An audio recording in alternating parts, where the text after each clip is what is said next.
So if you're in here for the SCADA Strangelove talk, that's not happening. Last week they substituted me in as the replacement speaker. It's still a SCADA talk, but it's a very different one.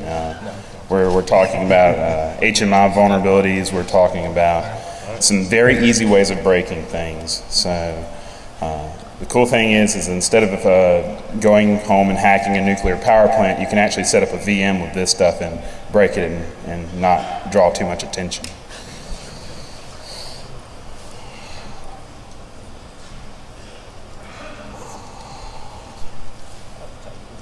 Yeah, I got it.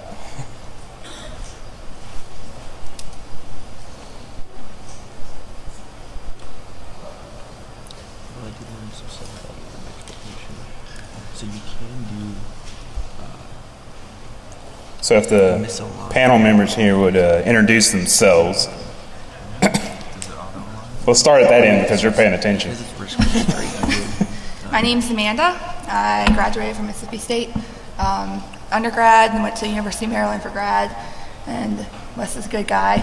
I'm a security consultant now. First time at DEFCON, having a good time. All right. Kendall, go for it. I'm Kendall Blaylock. I literally share an office with Wes. So 5 days a week I have to watch him, and it's not pleasant. Yeah. Does he have the DEFCON hacker smell? All right, Thomas. I'm Thomas, long-term student at Mississippi State, undergraduate, graduate, and going for the PhD now. Long-term student, I like that. Shane Fry, graduated in 2010. You break Screw stuff, around don't you? now. Yeah. All right. Okay, so it's about time for me to get started. So this talk is SCADA HMI and Microsoft Bob. What we're looking at here are modern vulnerabilities that are very reminiscent of things that we saw in the 90s. My name is Wesley McGrew. I'm a research associate. That's my title at Mississippi State University, but I wear a few hats there. And you see tons of different affiliations. Basically, they're all part of our computer security and computer forensics research that we do there. I also see some of my personal contact stuff there. My Twitter account's McGrew Security and my personal website, mcgrewsecurity.com. So if you're asking what is it that I do, who am I? My primary job is to train law enforcement on digital forensics. Law enforcement and wounded veterans coming back from Afghanistan and Iraq to give them the ability to get jobs in digital forensics. Primarily these people are not tracking hackers, so you don't have to worry about that too much. It's mostly a child pornography thing. Although we do mess around with hackers, some Ghost Exodus. So we also do some control system security research as part of the Critical Infrastructure Protection Center. With that, we have guys that look at the vulnerabilities in PLCs, the networking protocols, encryption being used on SCADA networks. My research in that area is on SCADA HMI, the user interfaces. Personally, my interests are in breaking things, figuring out how they broke and figuring out how people broke into things, some reverse engineering, and ask me about social media data mining sometime. My personal contact information there, email address, all of that good stuff. So for this talk, we're going to be describing some HMI products. We're going to talk about which of these products actually provides any kind of security functionality in there. Some of them do, some of them don't, some of them advertise it, some of them don't. And then I'm actually going to tie it to that Microsoft Bob thing. I'm not just throwing that in there for the hell of it or anything. We're going to look at some vulnerabilities in Microsoft Bob and in SCADA HMI products. And we're going to have a couple of demonstrations of those. So there's a cartoon dog that's going to help us break Microsoft Bob. We're going to bring him back in for one of the HMI products. But we're also going to show you how some of these products really do a bad job of very basic security principle things like password storage. A couple weeks ago we had the problem with LinkedIn not hashing their passwords correctly. They didn't use Assault. We're going to look at some products here who store passwords in a much more insecure way. We're going to tie it all together with some lessons learned and what you can take home from this, what you can play with, and then we'll have Q&A. So you know about me. Now, for you, what you're going to get out of this talk, why you shouldn't be walking out now. If you're a vulnerability geek, if you're like me, you always look and see what's coming up on Exploit DB. You always are looking to see what news is being posted and what modules are new in Metasploit.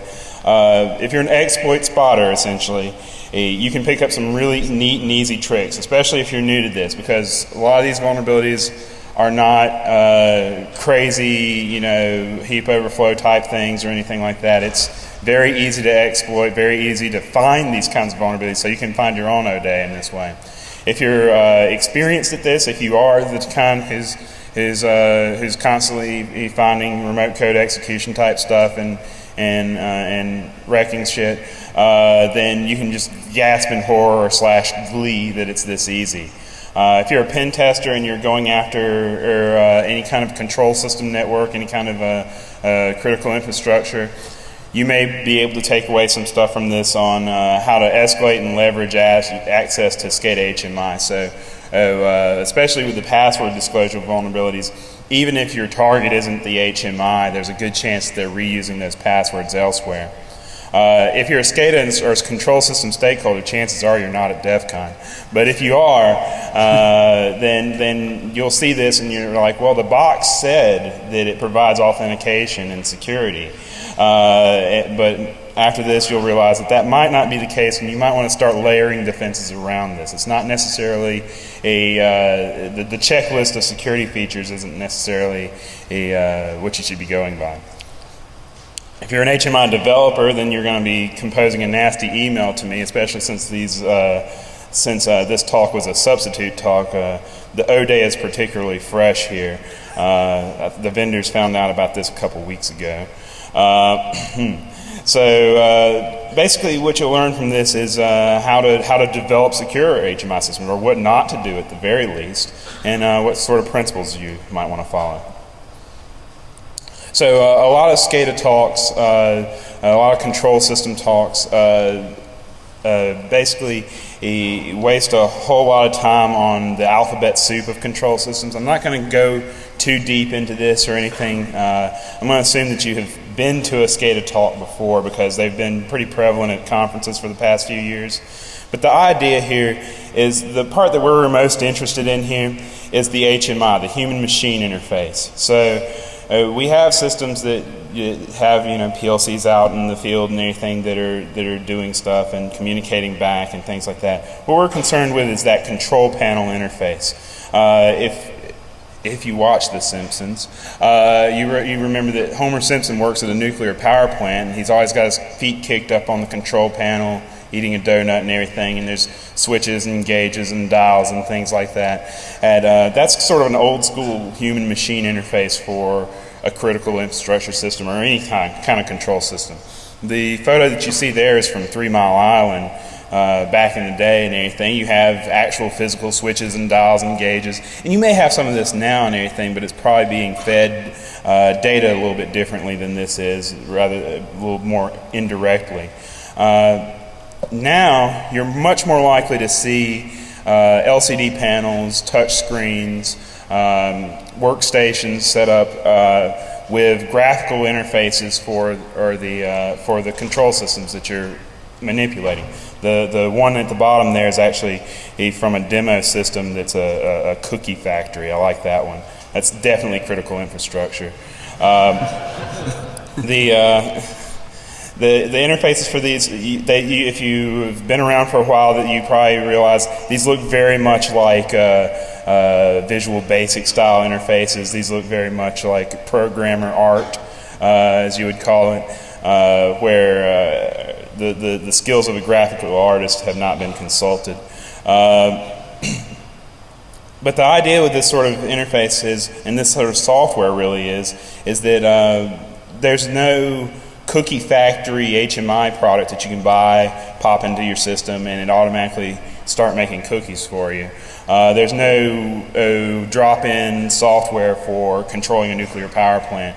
These things have to be kind of custom written per client, per stakeholder. So there are companies out there that are basically solutions providers that buy the HMI software, code up all of the interface, code up all of the background code that runs behind that, and deploys it out to the end users.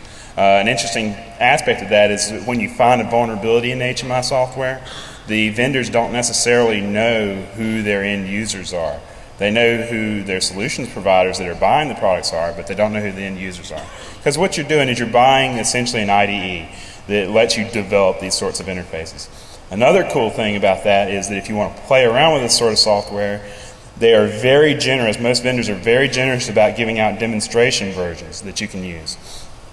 And those demonstration versions typically have very, very loose restrictions on them because they want you to learn how to use their software to develop solutions. They want you to get tied into that and then recommend that to clients. HMI is part of the attack surface for a control system. These sorts of systems, there's increased connectivity in control systems for billing and process improvement type purposes. There are HMI products for cell phones and tablets and things like that now. There's famously, I've seen an ad from a Control Systems magazine that shows an engineer sitting on a mountaintop of their laptop remotely accessing, whatever water treatment plant there is. It was supposed to be an advertisement that you can be on vacation and still manage all the critical stuff that you're responsible for, but in reality it's just terrifying. I put insider threats here because most of the stuff that I'm going to show you today, it's not remotely exploitable necessarily. Some of it in some situations could be, but what you're mainly looking at here is the insider threat. So if you look at the Stuxnet attacks and anything, Stuxnet moved around via USB, and so you could have insiders that are moving those USBs around intentionally or unintentionally, and basically hopping air gaps. These air gaps, oftentimes the air gap isn't really there, and even when it is there, it's not something that's insurmountable. So and then a lot of times the end user, the end client, doesn't even know basically that whether or not there is an air gap or not. They think there's an air gap, but as it turns out, well, you ask them, so what happens when the system breaks? Well, we call our solutions provider and they fix it. Well, do they come on site to fix it? No, they do it remotely. So if we look at HMI security features, some of these products don't advertise any sort of security feature. It's a control panel software. It runs locally, you use it locally, and it talks out to whatever devices it's going to talk out to, and that's it. And I don't really pick on those because it's not claiming to do anything. But there are a lot of these packages that claim some security functionality. Primarily the security functionality that's advertised by these products is the identification and authentication of users. And there's usually some very good complex systems for having multiple layers of access, different access levels. Everybody from the Homer Simpson guy sitting at the power plant and anything at the control panels, all the way up to the engineers that can actually change code on things and modify the HMI. The idea behind this is to protect the integrity of the HMI project, the project being the entirety of the user interface and code around it, preventing modification of the HMI software itself, and locking in the users into a captive kiosk interface. On a previous vulnerability, I asked one of the developers, or I was talking to one of the developers about the security features that the product provided. And he told me that the security features that were there were originally put in place to keep the operators from playing Pong on the operator workstations. So this is a product that evolved from Microsoft DOS days back in the 80s, using a lot of the same code. So Wes, are you saying that Pong is more of a threat than Internet Explorer? No. So there's some difficulty here in having HMI systems protect themselves. So if an HMI system is advertising it has some security functionality, then it has to protect itself in some way. So the idea is, the way this happened originally in if you had DOS HMI packages, is you had your hardware level, you had your very thin layer of operating system with DOS, single user, single tasking, and the HMI itself would handle everything as far as users and authentication, access control, and things like that. If you're the only thing running on the system, you don't have a whole lot to worry about as long as you can keep somebody captive in there. As long as you don't allow anybody to run any extra code or anything like that, as long as you can kind of protect the boot up process and things like that. As long as you're the only thing running, you don't have to worry about anything undermining your homegrown security. And so you implement a lot of your own security controls because DOS really didn't do that sort of thing for you. And so if you can manage to keep something as a straight up kiosk, then you're pretty good with that. But now you've got multi-user, multitasking operating systems are the default. Most of these packages run on Windows XP and above, 2000 NT. Pretty much everything you see on it's going to be running multi-user and multitasking. But the HMI systems are still implementing their own user authentication and their own access control. So you've got a problem here. As you know, if you have multi-users and multitasking, you've got several different users, several different processes. And the idea with this sort of thing is that the operating system and the chipset and everything tries to help you out with preventing one user's process from monkeying around with another user's process. But there's nothing to keep one user's process from messing with another user's process. If you're running a program as a user and you fire up a debugger, you can attach to it. You can mess around with its files as long as all of the ownership things are straight. So the problem with that is if you have your HMI running as the user that's currently logged in, you'd better be protecting them from bouncing out of that interface, because if they can ever get out of it, or if they can ever find some other way of running code, USB, FireWire, anything like that, then it's over, because you have not only got access to all the files that are associated with that HMI, but you can also monkey around with the software. So now that brings us to Bob, the 1995 attempt by Microsoft at a user-friendly, captive, kiosk-style interface with lots of physical analogies. So with an HMI, we might have physical switch or digital representations of switches and gauges and things like that, things that kind of are reminiscent of the switches and gauges on a physical control panel. With Bob, we have different rooms that we move between and different other physical analogies to writing an email with a letter or in a pen and paper and things like that. Does anybody remember this? Has anybody ever used this? Okay, yeah. So I'm sorry. You can track this software down. It's pretty funny, and it does run on modern operating systems. And it is universally hated. Nobody liked this. So if you go back, we've got two screenshots here and everything, and bringing from the past to the future here. I found a post from Usenet in 1995 basically panning Microsoft Bob. This person apparently works at a software store, says, "We have a 100% return rate on Microsoft Bob. The customer who bought it came in an agitated mood." I don't know if he came in agitated before he bought it or after. "The manuals of Bob is nothing more than a cheap advertising ploy," with a question mark. I don't know what you expected from that. "Bob needs 8 megs of RAM just to run." Wow. "Bob needs 32 megs of hard drive to install." Oh man. And then the latest software takes up another 9 megs. This is a big deal. Now, to relate internet rage to the modern day, we have a post from 4chan here regarding Windows 8's Metro interface. It's saying that it's like running Media Center and an iPhone at the same time, except it's on a computer, not streamed to the TV, and I can't call Siri something that I blanked out for amusement. It was so offensive that even I blanked it out. Why does this OS think that it's a cell phone? And basically internet rage. So people hating on new interfaces, that's nothing new.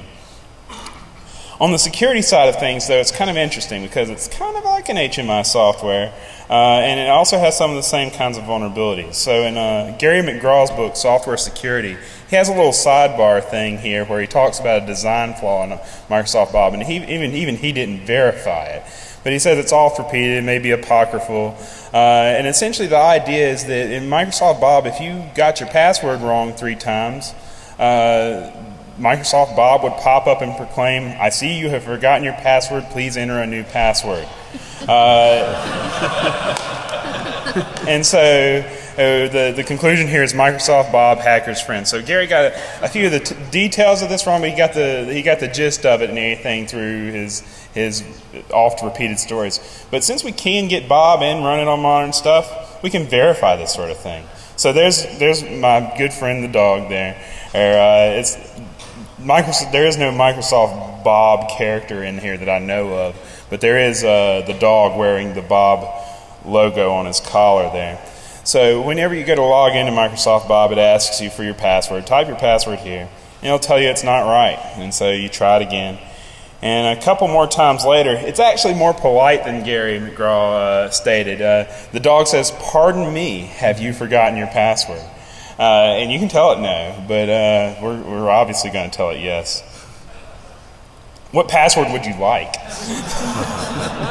Type it here. There's even a little note saying, "The little symbols that show up when you type is my way of disguising your password. This way someone looking over your shoulder can't tell what it is." Never mind that when you leave the computer, they're just going to log in and change it. And here, and I just noticed this looking at this slide. Instead of OK, it's now A-OK on the button there. Very friendly. So this verifies as a 17-year-old vulnerability. And also we're looking at insecure storage of credentials. This is where we're getting into the whole password hashing thing and hashing with salts and things like that. The software we're talking about today does it so wrong that it would be an improvement if they just hashed it in the first place. So this is actually just looking at in Microsoft Bob's files here, the utopia.mdb. It's a access database, I believe, that you can just open up straight up in a viewer. Now, the Bob one uses an old version of the access database, so some MDB viewers like it, some don't. I managed to find one that does. And so you can see down here that there's the Wesley McGrew user there. That is my real birthday if you want to get me something. With a gender field, unique identifier, and my password, which is oh dear. There's also some other users built into the thing that the system doesn't really tell you about. There's one that doesn't show up on the user list from within Bob, and it's called the creator. And the password is secret. Very mysterious stuff there in Microsoft Bob. So Microsoft has done a lot of changes since then. I don't think that they'll mind me talking bad about Bob. But it's because it's been 17 years. Microsoft's made a lot of progress, and of course we forgive them. Do we forgive them? No? Okay. But software is a lot harder to break nowadays. But it's mainstream IT software that's hard to break because we have people that are working on breaking it all the time. You break Internet Explorer, you break Microsoft Windows, and boom, you've got millions and millions of people that are vulnerable to that, and that's sexy and that's fun to talk about. But what about lost tribes of software? What about tribes of software, basically different genres that don't see a lot of attention from vulnerability analysts, such as SCADA HMI software? Now that's getting more and more interest, of course, but for a long, long time, this software was developed without a whole lot of scrutiny as to the security features. It has security features, then we give it the stamp of approval and send it out. But what you're going to see here is that this software has vulnerabilities in it that are very reminiscent of what you would see in mainstream IT software from the mid-90s. So for finding design flaws in HMI software today, you could go up to your hotel room and do this and find some zero-day, I promise you. And you can put away your fuzzer, you can put away your copy of Shellcoder's Handbook, you can forget everything you knew about memory corruption and still do this. All you have to do is read the documentation for the security features that particular HMI package provides and just verify that it actually does it. And a lot of times it doesn't, or it does it in such an insecure way that it can easily be broken. So the first steps for this is an older vulnerability that I reported a couple of years ago, and this was basically my first go at SCADA HMI software. You have GE Fanuc's iFix software. They weren't very happy about this. But essentially, their passwords were stored exclusive OR against the static key. So who here knows what that means, essentially? Okay, about half of you. And I'm going to kind of cover this in a little more detail here. This is, if you went to Lost's talk on the DC 101 type stuff, he talked a little bit about exclusive OR and why that can be good, why that can be bad. The idea is these passwords were XORed against a static key that was the same key for every user and the same key for every system that iFix is installed on. So if you had a trial version of iFix, you could go and pop those out and pop those keys out. Network authentication in this case, and this actually turned it into something somewhat remotely exploitable. The documentation for network authentication in iFix suggested that you put the password file on an SMB network share and point to it for authentication, which means that every time you go to log in to the system, it pulls the entire password file in clear text across the network.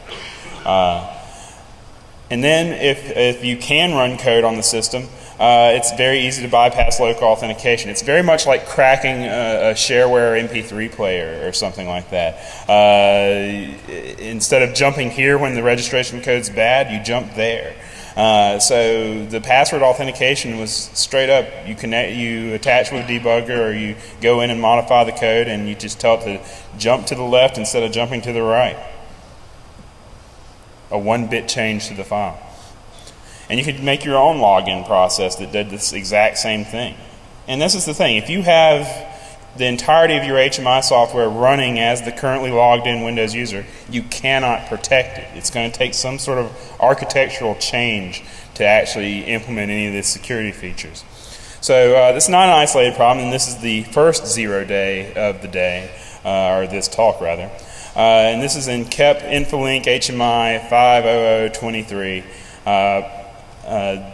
They've been notified and they're going to fix this. I actually got an email from them saying that they are planning to upgrade the encryption on their passwords. I don't know what that means, but I guess we'll see.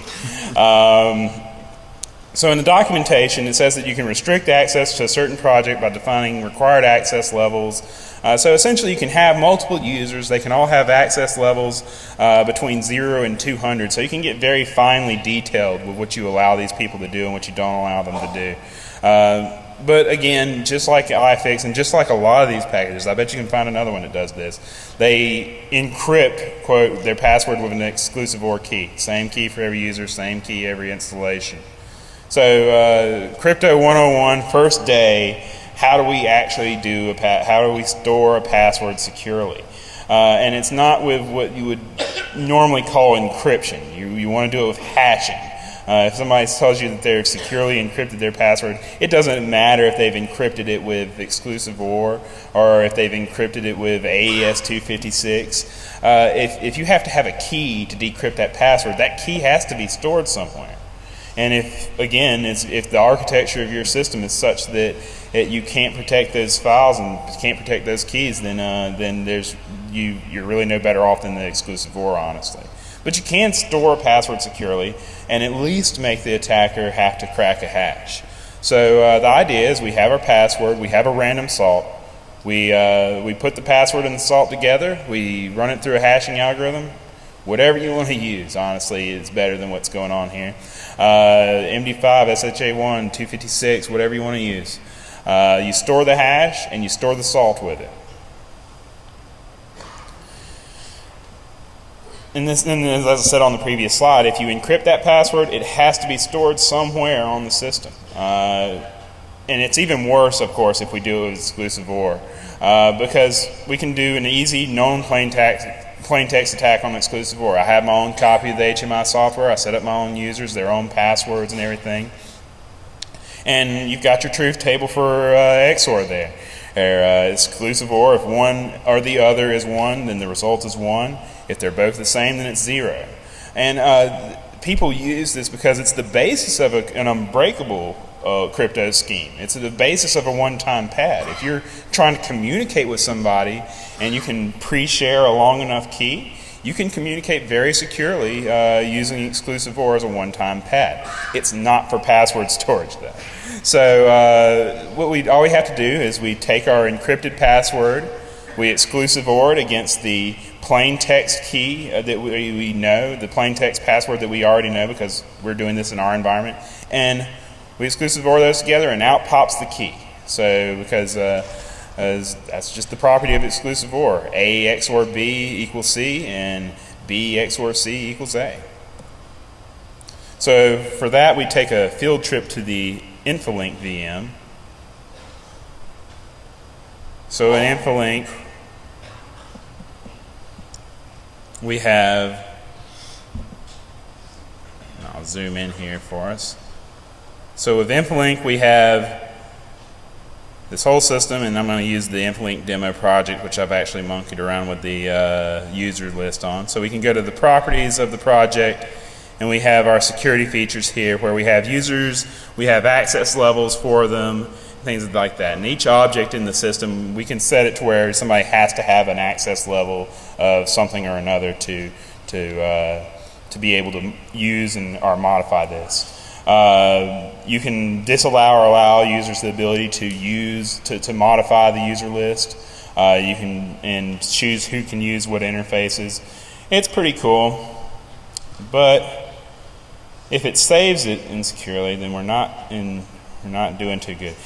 So it saves it into this project.hmi file. If you can trace this sort of stuff down. If you're doing this yourself, you can track it down with Process Explorer.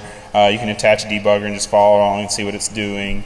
Very easy stuff. You can actually get away with doing a lot of this without having to get too low into the assembly language of it or anything like that. Just by strictly monitoring the behavior of the software, you can do this. So this project HMI file, which you may or may not be able to find on Google with some title index of searches, we can drag this out to the Mac here and run a program here that basically decodes all that out. And this is a very simple program. It's just doing that exclusive OR with the key that we already know about. The interesting thing, and this pops out the test user of password EasyPass, the interesting thing about the key that Infolink chose is the key is not like a static random key. It starts at ASCII 0 and goes up through 9. So the key is 0, 1, 2, 3, 4, 5, 6, 7, 8, 9.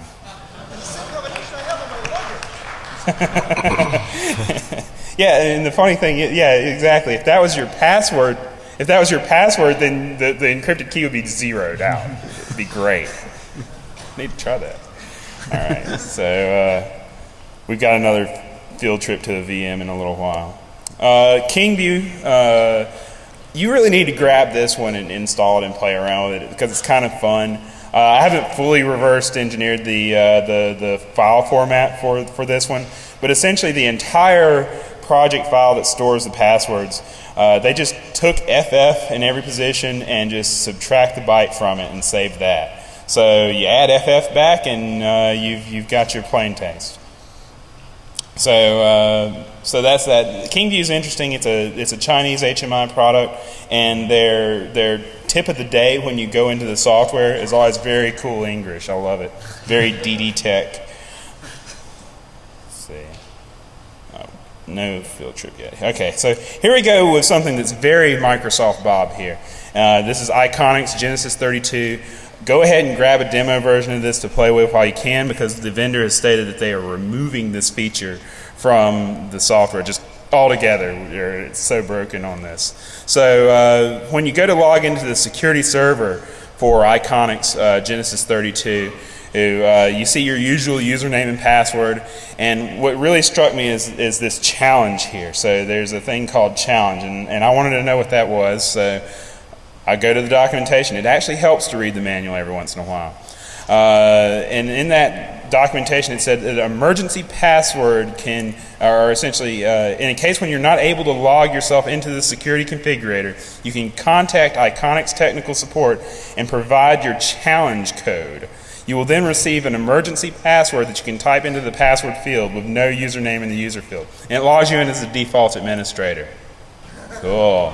So I didn't really want to bother tech support. And so I played around with this a little bit. I hit cancel and open it up again. And in that number, that challenge number there, increments about 10 times a second. You can, if you sit there and watch it long enough and anything, and that's a lot of fun. If you watch it long enough, it cycles from, it's basically a 15-bit cycle. It goes from 0 all the way up through 32,000 and change, and then cycles right back through. And it does that, several times a day, however many times it would, with changing 10 times a second. But one thing interesting about it is it's not tied to your account with Iconics in any way. So even if we didn't want to crack this, we could beat this by just having our own, or basically buying our own copy of Genesis 32 so that we could get past that level of technical support, or social engineering them and telling them that we are. And just call them up and say, well, I'm on my system and I need to get in. My challenge is 31155. They tell me the correct answer and I break into somebody else's system. But it turns out we don't even have to call them up. It's not that hard. You can connect to this thing with the debugger and figure out what it's doing with your password once you hit OK. And essentially you go through this sort of thing. And I've added the dog there back again from Bob because this is very relevant.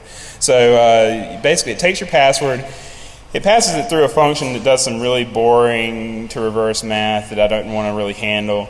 And it takes the results, the first 8 characters of the results, and that's what's supposed to be the response. So, and if it's the response, then it logs you in. As it turns out, I was really lazy and didn't want to reverse that function, so I went online and punched in my password into a hash calculator that did all the different hashing algorithms, suspecting that it was one of them, and it turns out that it's MD4. So basically, it takes your password, it does an MD4 of it, takes the first 8 characters, tests it against the correct response, and if it works, then you're in, default admin. And we've added the dog in there because it's very much a what would you like your password to be sort of thing. So field trip to the Iconics VM to show that off.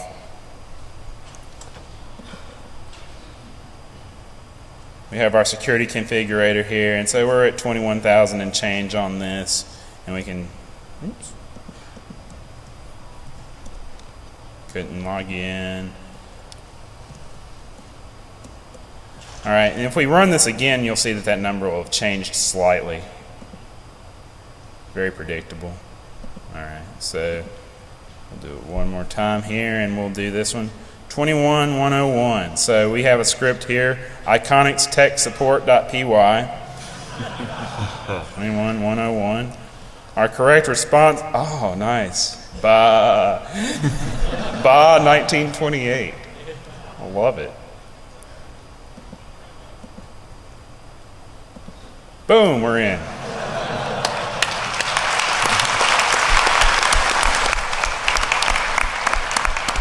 Okay.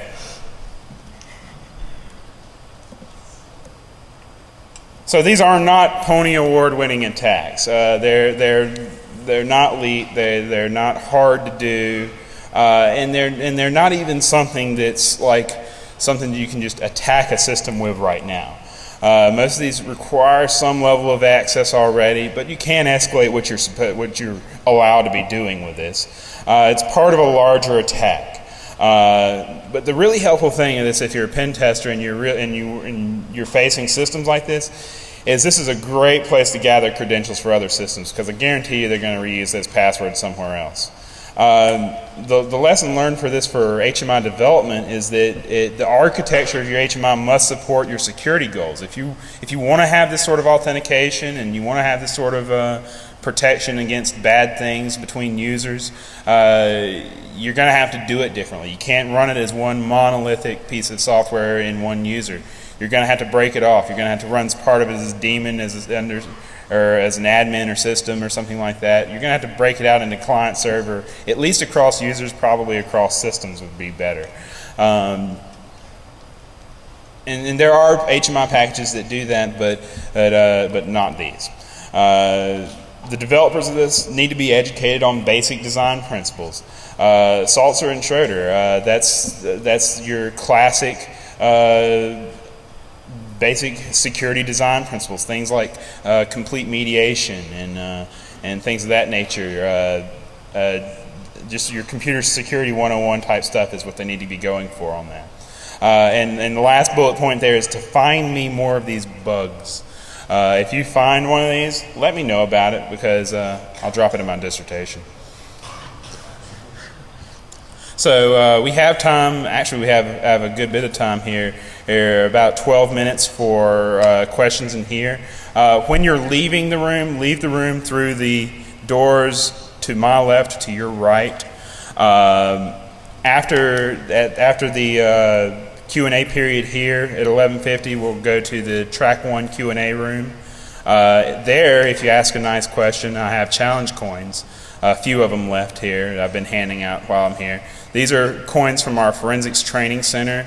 The Latin there is for acquire, authenticate, and analyze. Either that or whatever language guy we had do this is playing a prank on us. And it's computer scientists don't know Latin. That's what Google told us. That's what Google told us, yes. My Twitter account there and my email address. So I'm happy to take questions or take questions in the Q&A room. Thank you.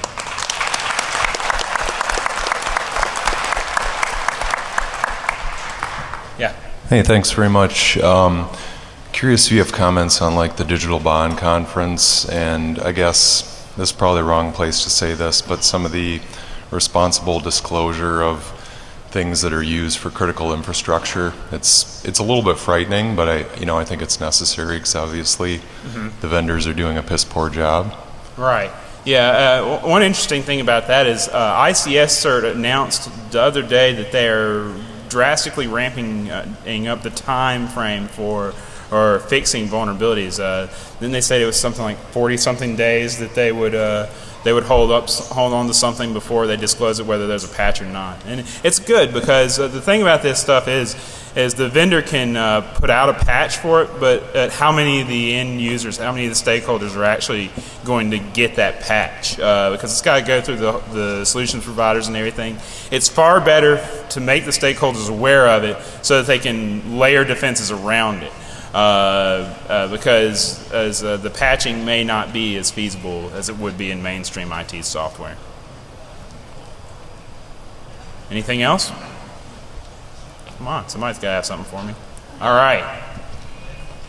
Do you know how much market share the software that you found vulnerabilities has? The Iconics, the one that I just bypassed the security of, they actually have a list of clients on their website as case studies, and it includes the Russian Transneft pipeline and the Pentagon's security systems. Wow.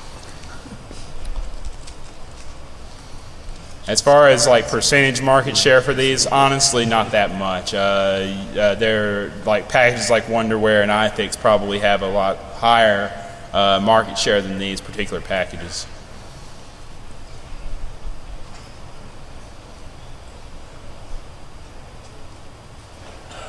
All right. Well, I appreciate y'all coming to the talk.